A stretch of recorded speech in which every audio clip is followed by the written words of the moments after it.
የነበረባትን አሰቃቂ የህይወት ፈተናና ብቸኝነት ለማስወገድ ስትል ራሷን ለማጥፋት እስከ መሞከር አድርሷት የነበረው አሳዛኝና ልብ ሰባሪ ፍቅር ዳግም ተመለሰላት።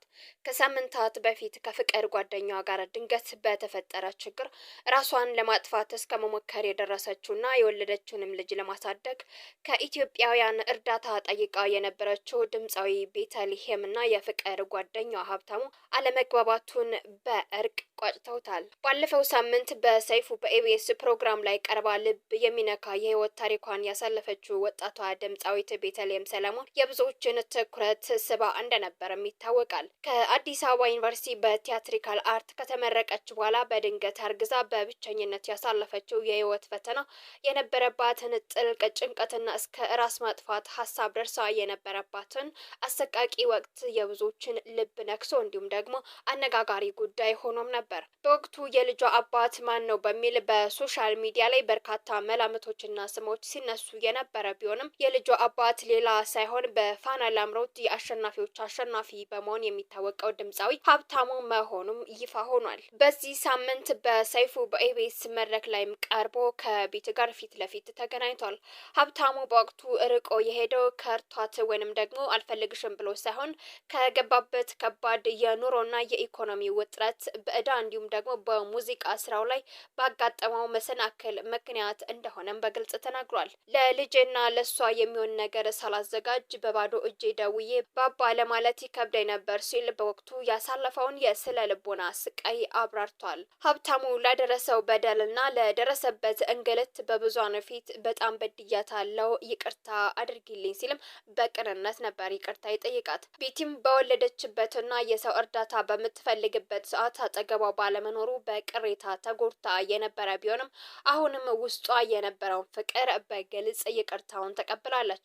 ሁለቱም በወጣትነት አፍላ ስሜትና በህይወት አጋጣሚዎች ቢጋጩም በፍቅርና በይቅርታ የተሞላው ይህ ስብስብ የብዙዎችን ልብ ያሞቀና ትልቅ ትምህርት ያስተላለፈ ጉዳይም ሆኗል። ከዝቅተኛ የኑሮ ደረጃ ከሚገኙ ወላጆች በብር ሸለቆ ተወልዶ ያደገው ሀብታሙ ለወላጆቹ የመጀመሪያ ልጅ ነው። በወዛደርነትና በሌሎች የጉልበት ስራዎችን በመስራት እናቱ አሳድገዋለች። ፈታኝ ከነበረው የህይወት ውጣ ውረድና አስቸጋሪ የነበረውን የኢኮኖሚ እጥረት ለመታደግ ብዙ ስራዎችን ሞክሯል። የፋና ላምሮት የድምፃውያን ውድድር ላይ በመሳተፍ አሸንፏል። በተመሳሳይ የአሸናፊዎች አሸናፊ ላይ ድንቅ በሆነ ችሎታው አሸንፎ የ1 ሚሊዮን ብር ሽልማትም ተበርክቶለታል። ከቤተልሔም ጋር 3 የፍቅር አመታትን አሳልፈው ለጥቂት ጊዜያት ያክልም ጎጇቸውን ቀልሰውም ነበር። በፍቅር ቆይታቸው ሁለታቸውም ሰርተው የሚለወጡበትንና ደስተኛ ትዳር የሚኖሩበትን መንገድ ሲያቅዱ እንደነበርም ሰምተናል። አጋጣሚ በተፈጠረው እርግዝና ሀብታሙ ከህይወቷ መውጣቱን ተከትሎ ነበር ሁለቶቹም በየፊናቸው ፈተናዎችን ሲያስተናግዱ የነበረው። ሀብታሙ እንደሚለው ከሆነም ከእርሷ ጋር ሰላማዊ ባለመሆኑ ምክንያት ከባድ ፈተናዎች ገጥመውት እንደነበርና ምናልባትም የፈጣሪ ቅጣት መሆኑን ነበር ያመነው። በ1 ሚሊዮኑ ሽልማት መኪና በብድር በመግዛት የራይድ ስራን ጀምሮ የነበረ ቢሆንም እንዳሰበው አዋጭ ሆኖ አላገኘውም። ይልቁንም ወርሃዊ የብድር ክፍያዎቹን ለመክፈል አዳጋች ሆኖበት ነበር። ከቤቲ ጋር አዲስ ሙዚቃ ለመስራት አስበው እይታውና ተቀባይነቱ አሁን ካለው የሙዚቃ ኢንዱስትሪ አንጻር እንከስራለን በማለት ተስማምተው እንደተውትም ነበር የገለጸው። በህይወቱ ላይ ተፈጥረው የነበሩት የቤተሰቦቹ የኢኮኖሚ ዝቅተኛ መሆን፣ የመኪናው ብድር፣ የራይድ ስራ አመችና አዋጭ አለመሆን፣ በአጠቃላይ ምንም አይነት ገንዘብ ወይንም ደግሞ ገቢ በእጁ አለመኖሩ ፈታኝ እንዳደረገበትና ከቤቲ ለመራቅ እንደተገደደ ነው የተናገረው። እናም ልጁንና ጓደኛውን ጠልቶ ሳይሆን ከባድ የህይወት ፈተናዎችን እያስተናገደ እንደነበር ለመረዳት ችለናል። በኢኮኖሚ ችግር ለ4 ወር ያህል ክፍለ ሀገር እንደነበርና ቤቲን ይቅርታ ለመጠየቅ ወደ አዲስ አበባ መምጣት እንደቻለም ለማወቅ ችለናል። በህዝብ ፊት ያስታረቃቸው ሰይፉን በመሃላቸው ልጅ እንዳለ በመረዳት ስለቀጣይ የህይወት ጉዟቸው የሚሆን መንገዳቸውን ሲያመቻችላቸውም ነበር። ባለፈው ሳምንት ይህንን እውነተኛ ታሪኳን የሰሙ በርካታ የጥበብ ሰዎችም ለቤቲ አጋርነታቸውን ሲያሳዩት እንደነበር ይታወቃል። ድምፃዊት ራሔል ጌቱ አዲሱ ነጠላ ዜማዋን ሙሉ ወጪ ለመሸፈን ቃል ገብታለች። ታዋቂ አቀናባሪዎችም አብረዋቸው እንደሚሰሩና ሊያገናኛቸው እንደሚችል ሰይፉ ቃል ገብቶላቸዋል። በተለይም ለሀብታሙ ሚኪ ጃኖ ሙዚቃዎችን እንዲያቀናብርለት እንደሚያደርግ ገልጾለታል። በኢቢኤስ ቴሌቪዥን ማስታወቂያዎችን በተከታታይ የሚለቀው ኤቢሲ ዳይፐርም የአንድ አመት ሙሉ የዳይፐር ስጦታ አበርክቶላቸዋል። በተመሳሳይ የአንድ አመት ሙሉ ወተትም በተመሳሳይ ተበርክቶላቸዋል።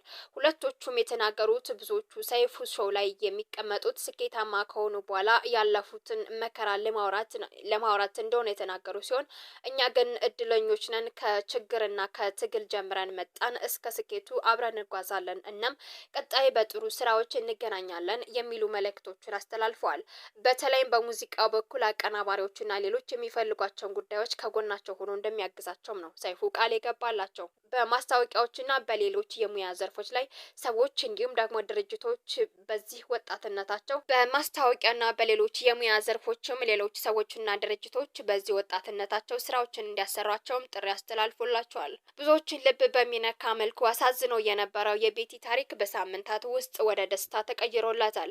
ሁለቶችም እንደገና አብሮ ለመኖር የሚያስችላቸውን ጉዳይ ለመረዳት ለቀረበላቸው ጥያቄ የፈጣሪን ፈቃድ መጠየቃቸውንም ነው የሰማነው። በመጨረሻም ጥንዶቹ አንድ ወደሚሆኑበት ምዕራፍ እንዲሸጋገሩ በመመኘት የብዛየው ደምሴን ሙዚቃ የልቤ ንግስት እንዲሁም ደግሞ የአስቴር ሙዚቃን ተገባብዘው ነበር የተለያዩት። ቤቲ የተወለደችውና ያደገችው በወሎ ሰቆጣ ዋግምራ ምድር ነው።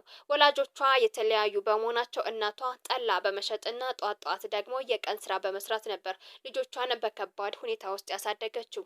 ቤቲ እንደ መጀመሪያ ልጅነቷ ተምሬ ትልቅ ደረጃ ደርሼ የደከመች እናቴን ህይወት ቀይራለሁ፣ ሸክሟን አቀላለሁ የሚል ትልቅ ህልምም ነበራት። በዩኒቨርሲቲ ቆይታዋ ሜካፕ በመስራት በወንዶች ጸጉር ቤት ጭምር እየሰራችና ራሷን እየረዳች ነበር በቲያትር አርት ጥበብ የተመረቀችው። አርት የመሆን ትልቅ ህልምም ነበራት። ነገር ግን ህይወት ሁልጊዜ የምናቅደው ብቻ አታመጣም። በትምህርት ማጠናቀቂያው አካባቢ በወጣትነትና በፍቅር ስሜት ውስጥ ሆና ሳታስበው ያልተዘጋጀችበት እርግዝናም መፈጠሩን ነበር በይፋ የተናገረችው። ይሄ ነገር ቢሆንም የእሷ ሆነ የልጇ አባት እሱም ወጣት በመሆኑ ትልቅ ድንጋጤ ውስጥ ገብተው ነበር። በተለይ ቤተሰቦቿን ረዳ ምንም ትግስት የለም ሳላሳየው ልኩን ማንም ትቀመጥ አድርጓታል። ሰው ከመቅረብም አፍራ ነበር። ወላጆቿ ፊት መቅረብም ከብዷት ነበር።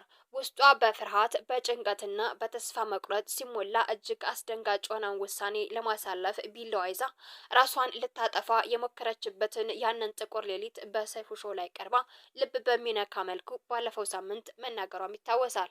ነገር ግን በዛ ጨለማ ውስጥ ፊት ለፊቷ የነበረው የኪዳነ ምህረት ስዕል ህሊናዋን መለሰው። በዛ አስቸጋሪ ጊዜ የቤት ኪራይ ሳትጠይቅ ተቆልፎባት በነበረው ክፍል ውስጥ ምግብ እያበላች የረዳቻት ቤዚ የምትባል ደግ የቤት አከራዋ ውለታ ደግሞ የሰው ልጅ እውነተኛ መልካምነት የሚያሳይም ሆኗል። ዛሬ ላይ ቤቲ የአንድ አመት ከአንድ ወር ቆንጆ ወንድ ልጅ እናትም ሆናለች። ያንን ሁሉ መከራ አሳልፋ ዛሬ ላይም ደርሳለች።